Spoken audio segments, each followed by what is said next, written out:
As of July 2026, silver is trading near multi-year highs, yet the real story is not price, it is inventory. We don't follow headlines, we follow inventories, and right now, the physical data is signaling stress that mainstream coverage barely acknowledges. While financial media debates rate cuts and equity multiples, serious observers are tracking something far more consequential beneath the surface. This briefing is not emotional, it is evidence-based. So let's move past opinion. Let's examine the data. We know that global silver demand has exceeded total supply for multiple consecutive years, according to the latest World Silver Survey published by the Silver Institute. We know that exchange inventories, both COMEX registered stocks and London Vault holdings, have declined materially from their post-2020 peaks based on official CME and LBMA data. And we know that industrial demand is accelerating, driven by solar installations, electrification, and advanced electronics, as documented by the International Energy Agency and Bloomberg NEF. This is not a price spike story. It is a structural imbalance story. Persistent deficits must be absorbed somewhere, and the absorption mechanism is inventory drawdown. That dynamic cannot continue indefinitely without consequence. What follows are 7 fractures, 7 independent stress points forming inside the silver market structure. The first fracture is visible in plain sight. The first fracture is persistent global supply deficits. According to the latest World Silver Survey from the Silver Institute, the market recorded substantial deficits in 2022 and 2023, with another significant shortfall projected through 2024. We are not discussing marginal imbalances. We are discussing hundreds of millions of ounces cumulatively absorbed by the market beyond what annual mine production and recycling could supply. USGS data shows global mine output has been largely flat, even slightly declining in key jurisdictions. Recycling flows have not meaningfully expanded to compensate. In other words, primary supply is constrained and secondary supply is not surging to relieve pressure. We have seen this before. Between 2006 and 2011, tightening fundamentals preceded a major repricing cycle. Deficits do not immediately translate into price spikes. They translate into inventory drawdowns, quietly at first. And that is the structural implication. When supply falls short, above-ground inventories must close the gap. If mines aren't filling the gap, who is? To answer that, we look at the vaults. The second fracture is the drawdown in COMEX registered silver. CME Group warehouse reports divide inventories into 2 broad categories: eligible metal, which meets exchange specifications but is not currently committed for delivery, and registered metal, represented by warrants and immediately deliverable against futures contracts. That distinction matters. Total inventory can appear substantial, while the deliverable cushion contracts beneath the headline number. Recent CME reports show registered stocks materially below their prior highs, while delivery activity and open interest remain variables that serious observers monitor closely. The issue is not that every ounce will be demanded tomorrow. The issue is optionality. A smaller registered pool leaves less room for an unexpected surge in delivery requests. The mainstream narrative treats futures prices as a complete representation of silver availability. The structural reality is more conditional. Paper contracts promise exposure, while physical settlement depends on metal being available in the correct form, location, and category. The precedent is instructive. During the 2020 gold market disruption, transport constraints and differing bar specifications exposed the distance between financial claims and deliverable inventory. Silver does not require an immediate default to create stress. Rising delivery demand, declining registered stocks, and logistical friction could simply widen premiums and increase volatility. The cushion is shrinking, but COMEX is only one piece. London tells a similar story. The third fracture sits in London. The LBMA publishes monthly vault holdings, and those reports show that total silver stored in London vaults has declined meaningfully from post-pandemic highs. At the same time, publicly available data from iShares indicates that SLV holdings have trended lower from their peak levels, reflecting net metal leaving ETF custody over time. When ETF metal exits, it does not evaporate, it transfers. The question serious observers ask is, where is it going? China's customs data has periodically shown elevated silver imports during tightening phases, and broader Asian demand for precious metals has remained structurally firm. We have seen this pattern before in gold.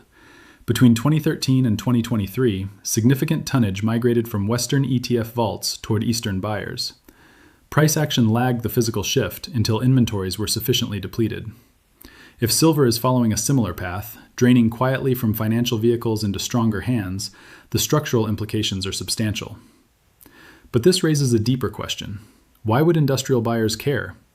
because silver is no longer just a monetary metal. The fourth fracture is industrial acceleration, specifically solar. The International Energy Agency reports record global solar capacity additions, with annual installations reaching successive highs. Silver remains a critical component in photovoltaic cells due to its unmatched conductivity. While manufacturers have reduced silver loadings per panel over time, total silver demand from the solar sector has risen because deployment growth has outpaced thrift improvements, as documented in the Silver Institute's demand breakdown. Layer onto that the IEA's global EV outlook, showing sustained electric vehicle expansion, each unit requiring significantly more silver than internal combustion counterparts due to power electronics and connectivity. Semiconductor demand, advanced electronics, grid infrastructure, all require conductive metals with reliability under stress. This is not discretionary jewelry demand. This is embedded industrial consumption tied to energy transition policy and capital expenditure cycles. Industrial users do not wait for panic headlines. They hedge, they forward contract, they secure supply chains in advance. When deficits persist and industrial demand sets records, procurement departments respond methodically, and they are locking in contracts quietly. Let's examine mining reality. The fifth fracture is mining constraint.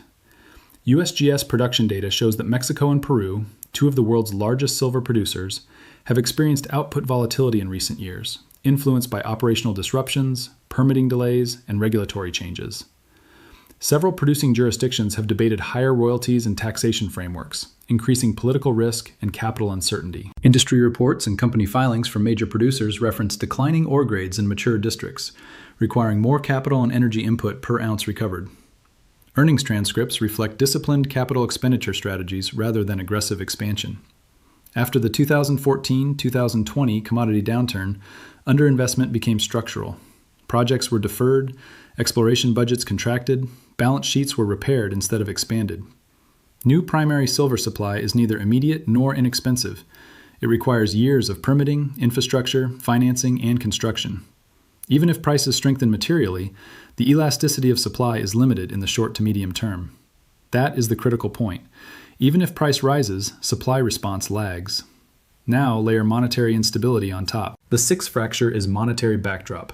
The Federal Reserve's balance sheet, even after periods of quantitative tightening, remains structurally elevated relative to pre-2020 levels. U.S. Treasury data shows federal debt at historic highs in nominal terms, with structural deficits projected forward.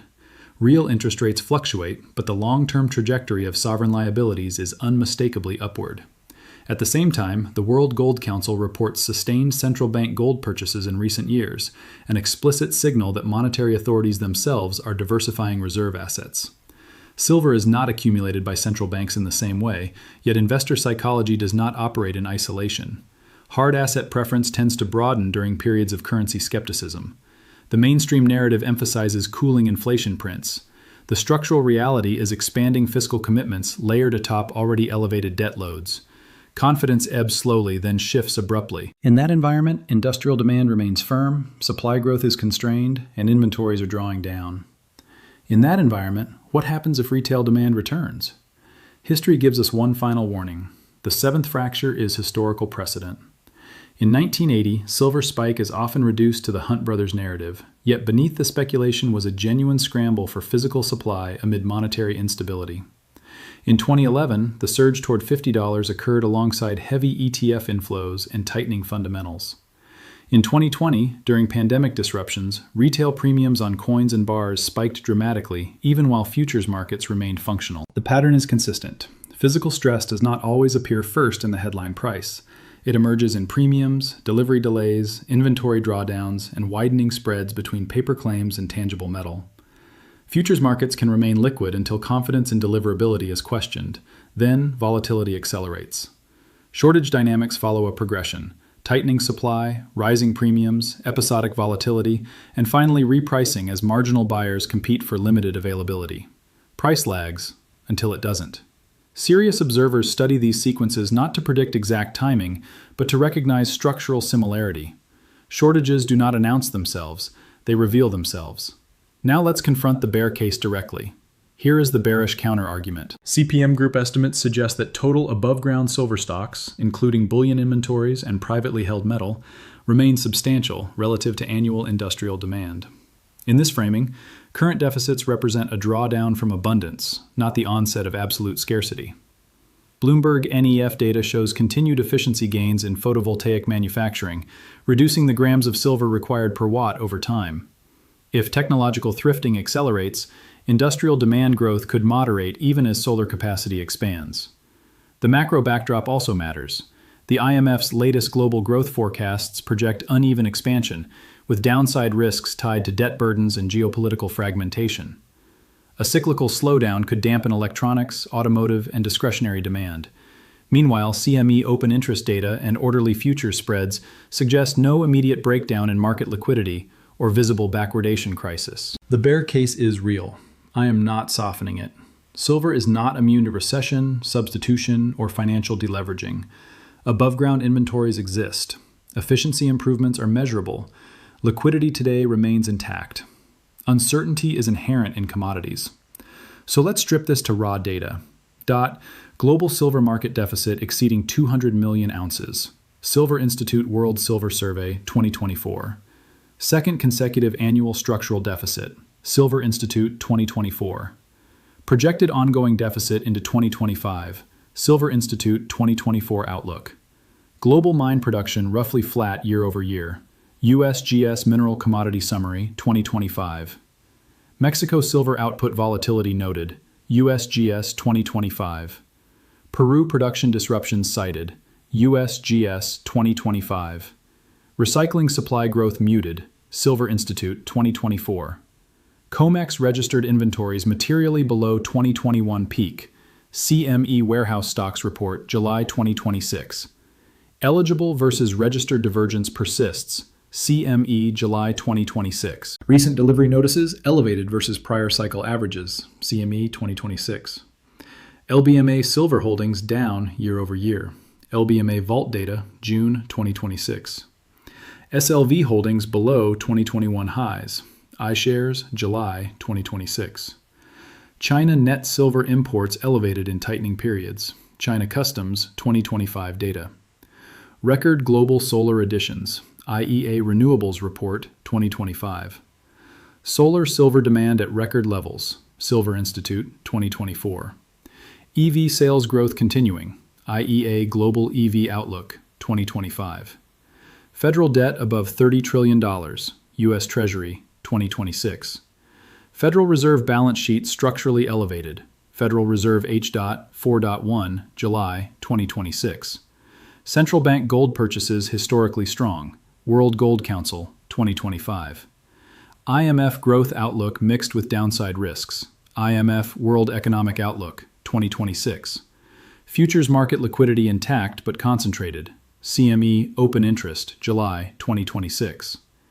Every data point points in one direction, tightening. Every number cited has a primary source. Primary references include the Silver Institute World Silver Survey 2024 and 2025 editions, the USGS Mineral Commodity Summary 2025, CME Group Warehouse Stocks Reports published within the last 90 days, LBMA Vault Holdings data released monthly in 2026, and iShares SLV Daily Holdings Reports. Industrial demand figures are drawn from the IEA World Energy Outlook 2025 and the IEA Global EV Outlook 2025, supplemented by Bloomberg NEF Solar Market Outlook analysis. Monetary data comes directly from the U.S. Treasury debt to the penny database and the Federal Reserve H. 4.1 balance sheet release. Reserve trends reference World Gold Council central bank reports. Macro forecasts are sourced from the IMF World Economic Outlook 2026. Supply perspectives include CPM Group Silver Outlook and annual reports from Fresnillo and Pan American Silver, alongside China Customs import data. Poll everyone, verify it yourself. Now the question turns to you. Do you believe this is a temporary inventory drawdown within a functioning surplus system, or the early stage of a multi-year physical repricing cycle driven by structural deficits and constrained supply? Serious observers understand that markets adjust slowly, then suddenly. If you are part of that community, write "physical matters" in the comments. That phrase signals you are tracking inventories, not headlines. The core thesis is straightforward.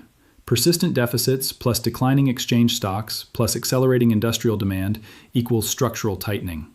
Price may fluctuate, narratives will shift, But inventory mathematics does not negotiate.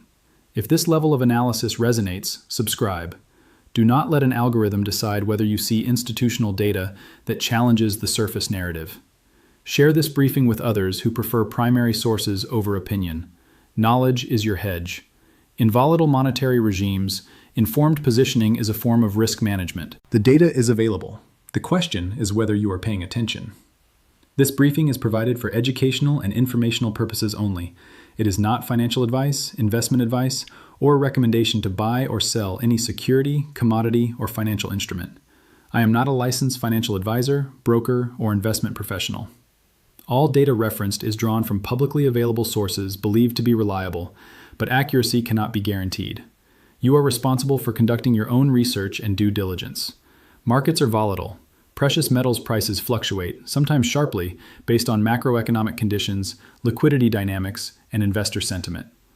Position sizing, time horizon, and liquidity needs matter.